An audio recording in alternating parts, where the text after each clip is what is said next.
નમસ્કાર મિત્રો, સ્વાગત છે આપ સૌનું મારી યુટ્યુબ ચેનલ સ્ટડી પોઈન્ટમાં. વિડીયોને લાઈક કરો, શેર કરો અને ચેનલને સબસ્ક્રાઇબ કરો. નવા વિડીયોના નોટિફિકેશન માટે બેલ આઇકન દબાવો. હવે આજે આપણે કેટલાક વોકેબ જોવાના છે, આપણે જે સિરીઝ ચાલે છે તેમાં, બરોબર. તો સૌથી પહેલા શરૂઆત કરીશું સિનોનિમ્સ એટલે કે સમાનાર્થીથી. પ્રથમ છે ઓસિફાઈ. ઓસિફાઈનો મતલબ થાય જડ બની જવું, હાડકું બની જવું, કઠોર અથવા તો અક્કડ બની જવું, એટલે કે એકદમ કઠોર થઈ જવું, બરોબર. તો તેના સમાનાર્થી છે રેઝિડિફાઈ એટલે કે કઠોર બનાવવું, કેલ્સિફાઈ એટલે ચૂનાની જેમ કઠોર બનવું, હાર્ડન એટલે કઠોર બનવું, પછી સ્ટીફન એટલે સખત બનવું, પછી ફોસિલાઇઝ એટલે કે જૂનું અને બદલાવ ન સ્વીકારનાર બનવું, બરાબર. પછી ક્રિસ્ટલાઇઝ એટલે કે સ્થિર થઈ જવું. બીજું જોઈએ જ્યુરિસ્પ્રુડન્સ એટલે કે તેનો મતલબ થાય ન્યાય શાસ્ત્ર, કાયદા શાસ્ત્ર, કાયદાના સિદ્ધાંતોનો અભ્યાસ. તો તેના સમાનાર્થી છે લીગલ ફિલોસોફી. ફિલોસોફી એટલે કે તત્વજ્ઞાન, એટલે કે કાયદાનું તત્વજ્ઞાન. પછી લો એટલે કાયદાશાસ્ત્ર, લીગલ થિયરી એટલે કાયદાનો સિદ્ધાંત, લીગલ સાયન્સ એટલે કાયદાનું વિજ્ઞાન, અને જ્યુડિશિયલ ડોક્ટ્રિન એટલે કે ન્યાયિક સિદ્ધાંત. ત્રીજો જોઈએ રિકન્સાઇલ. તેનો મતલબ થાય સમાધાન કરાવવું, મેળ કરાવવું, મતભેદ દૂર કરવો, સંમતિમાં લાવવું, સ્વીકારી લેવું, પરિસ્થિતિ સાથે સમાધાન કરવું. તો તેના સમાનાર્થી છે સેટલ એટલે કે સમાધાન કરવું, રિઝોલ્વ એટલે કે ઉકેલ લાવવો, હાર્મોનાઇઝ સુમેળ સાધવો, રીયુનિટ એટલે કે ફરી એક કરવું, પેચઅપ એટલે ઝઘડો સમાપ્ત કરીને ફરી મિત્રતા કરવી. આપણે બ્રેકઅપ અને પેચઅપ થાય છે ને એ રીતે. પછી આગળ જોઈએ થોટ.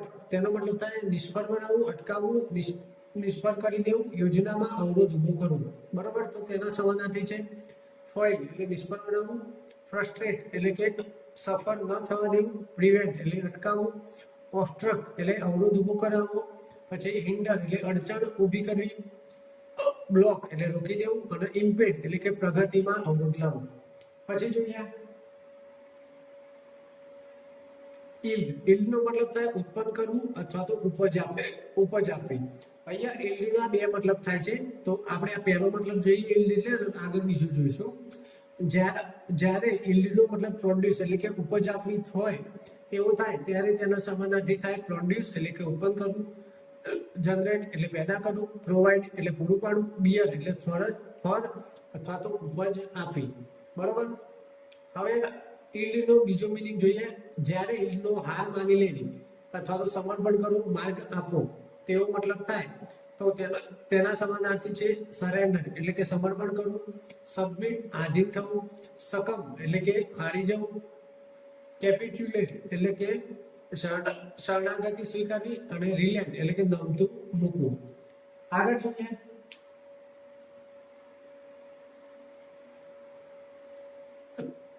હવે જોઈએ એન્ટોનિયમ્સ એટલે કે આપણે જે શબ્દો જોયા સમાનાર્થી તેના એન્ટોનિયમ્સ જોઈએ એટલે કે વિરોધી. ઓસિફાઈનો મતલબ થાય જડ બની જવું, હાડકું થઈ જવું, કઠોર અથવા તો અક્કડ બની જવું, બરાબર. તો તેનો વિરોધી થાય સોફ્ટન એટલે નરમ બનવું, લૂઝન એટલે કે ઢીલું કરવું, રિલેક્સ એટલે શિથિલ બનવું, પછી ફ્લેક્સિબલાઇઝ એટલે કે લવચિક બનાવવું. લવચિક એટલે કે એકદમ સરળતાથી કામ થઈ જાય કે એવું હોય તેને લવચિક કહીએ. પછી એડેપ્ટ એટલે કે અનુકૂળ થવું, રિફોર્મ સુધારો કરવો, ઇવોલ્વ એટલે કે વિકાસ પામવું. પછી જોઈએ જ્યુરિસ્પ્રુડન્સ એટલે કે તેનો મતલબ હતો ન્યાયશાસ્ત્ર, કાયદાશાસ્ત્ર, કાયદાના સિદ્ધાંતોનો અભ્યાસ. તો તેનો વિરોધી થાય લોલેસનેસ એટલે કાયદા વિનાની સ્થિતિ અથવા તો અરાજકતા. પછી એનાર્કી એટલે કે અરાજકતા, ઇલીગાલિટી એટલે કે ગેરકાયદેસરતા, ડિસઓર્ડર એટલે અવ્યવસ્થા, અને અનકોન્સ્ટિટ્યુશનલી પછી છે અનકોન્સ્ટિટ્યુશનાલિટી એટલે કે બંધારણ વિરુદ્ધતા, બરાબર. આગળ જોઈએ રિકન્સાઇલ એટલે કે સમાધાન કરાવવું, મેળ કરાવવું, મતભેદ દૂર કરવો, સંમતિમાં લાવવું, સ્વીકારી લેવું, પરિસ્થિતિ સાથે સમાધાન કરવું. તો તેનો વિરોધ થાય એલિનેટ એટલે કે દૂર કરી દેવું, વિમુખ કરવું. પછી ડિવાઈડ એટલે અલગ પાડવું, સેપરેટ જુદા પાડવું, કોન્ફ્લિક્ટ એટલે કે સંઘર્ષ કરવો, અને ડિસએગ્રી એટલે કે અસહમત થવું. આગળ જોઈએ થ્રોટ એટલે કે તેનો મતલબ હતો નિષ્ફળ બનાવવું, અટકાવવું, નિષ્ફળ કરી દેવું, યોજનામાં અવરોધ ઊભો કરવો, તો તેનો વિરોધી થાય અસિસ્ટ એટલે કે મદદ કરવી, એડ એટલે સહાય કરવી, ફેસિલિટેટ એટલે કે સરળ બનાવવું, પ્રમોટ એટલે પ્રોત્સાહન આપવું, એન્કરેજ એટલે ઉત્સાહિત કરવું અને સપોર્ટ એટલે કે ટેકો આપવો. આગળ જોઈએ.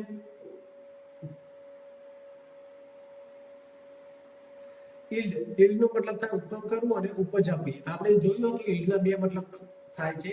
તો ઈલ્ડ નો મતલબ ઉત્પન્ન કરવું, ઉપજ આપવી એવો થાય ત્યારે તેનો વિરોધી શું થાય? કન્ઝ્યુમ એટલે કે વાપરી નાખવું, વેસ્ટ એટલે બગાડવું અને ડિસ્ટ્રોય એટલે કે નાશ કરવું. પછી જોઈએ આગળ. અહીંયા ઈલ્ડનો બીજો મતલબ છે હાર માની લેવી, સમર્પણ કરવું અથવા તો માર્ગ આપવો, જેનો અર્થ થાય સરેન્ડર. એવો થાય ત્યારે તેનો વિરોધી શું થાય? રેઝિસ્ટ એટલે કે પ્રતિકાર કરવો, ડિફાય એટલે અવગણના કરવી, વિથ સ્ટાન્ડ એટલે અડગ રહેવું અને ફાઇટ એટલે કે લડવું. આગળ જોઈએ. હવે જોઈએ ઇડિયમ્સ એટલે કે રૂઢિપ્રયોગો. પ્રથમ છે બ્રિંગ ટુ બુક. તેનો મતલબ થાય to make someone answer four there wrong doing એટલે કે કોઈને આન્સર આપવામાં, કોઈ ખોટું કામ કર્યું હોય તો તેને આન્સર આપવા માટે કહેવું. પછી to punish or take legal disciplinary action against someone એટલે કે લીગલ અથવા તો કઈ કાયદાથી એક્શન લેવું. પછી હોલ્ડ એકાઉન્ટેબલ એટલે કે જવાબદાર ઠેરવવું, પનિશ સજા આપવી, પ્રોસિક્યુટ બ્રિંગ ટુ જસ્ટિસ એટલે કે તેનો મતલબ થાય ગુનેગારની સજા કરાવી, કાયદા મુજબ કાર્યવાહી કરી, જવાબદાર ઠેરવવો, ખોટું કરનાર સામે કાનૂની અથવા તો શિસ્તભંગની કાર્યવાહી કરવી. જેમાં અત્યારે આપણા સોનમ વાંગચુક છે જે અત્યારે પ્રોટેસ્ટ કરી રહ્યા છે, બરાબર. તો અહીંયા શેના માટે પ્રોટેસ્ટ કરે છે? તો આપણા જે ધર્મેન્દ્ર પ્રધાન છે શિક્ષણ મંત્રી, તો એ પોતાની જવાબદારી લેતા નથી. એટલા માટે સોનમ વાંગચુક છે તે પ્રોટેસ્ટ કરી રહ્યા છે, બરાબર. તો આ એમના માટે વધારે ફિટ બેસે છે, ધર્મેન્દ્ર પ્રધાન માટે. વાક્ય જોઈએ. The corrupt officials were finally brought to book એટલે કે ભ્રષ્ટ અધિકારીઓને આખરે કાયદેસર સજા કરાઈ. આ જ વાત નેતાઓને પણ લાગુ પડે છે.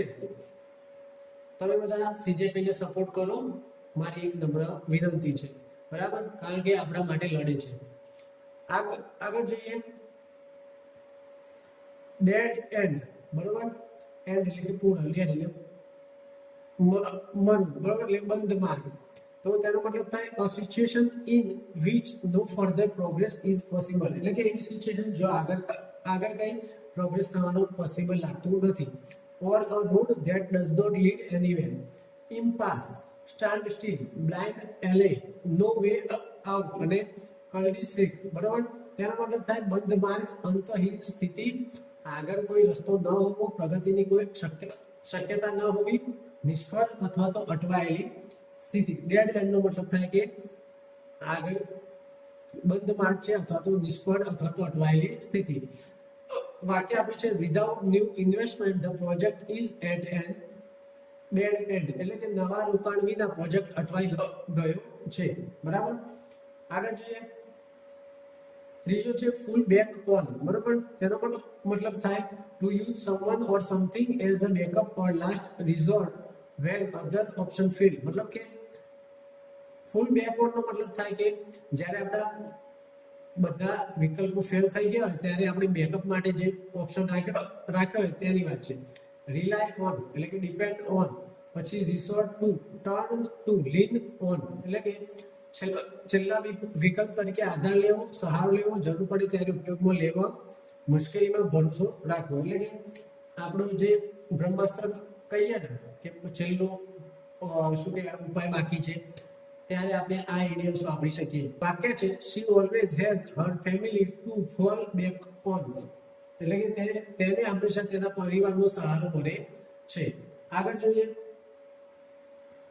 ઇન ધ થ્રોસ ઓફ, બરાબર. તેનો મતલબ થાય ટુ બી એક્સપિરિયન્સિંગ અ ડિફિકલ્ટ, ઇન્ટેન્સ ઓર ક્રિટિકલ સિચ્યુએશન ઓર પીરિયડ એટલે કે વચ્ચે હોવું અથવા તીવ્ર અસર હેઠળ હોવું. ઇન ધ મિડસ્ટ ઓફ એમિડ અન્ડરગોઈંગ, પછી experiencing in the grip of એટલે કે તેનો મતલબ થાય કે વચ્ચે હોવું, તીવ્ર અસર હેઠળ હોવું, કઠિન અથવા તો નિર્ણાયક તબક્કામાં હોવું, જોરદાર સંઘર્ષ અથવા તો પરિવર્તનમાંથી પસાર થવું. તો ઇન ધ થ્રોસ ઓફ તેનો મતલબ થાય કે જોરદાર સંઘર્ષ અથવા તો પરિવર્તનમાંથી પસાર થવું અથવા તો નિર્ણાયક તબક્કામાં વચ્ચેની સ્થિતિ હોવું તેવો મતલબ થાય.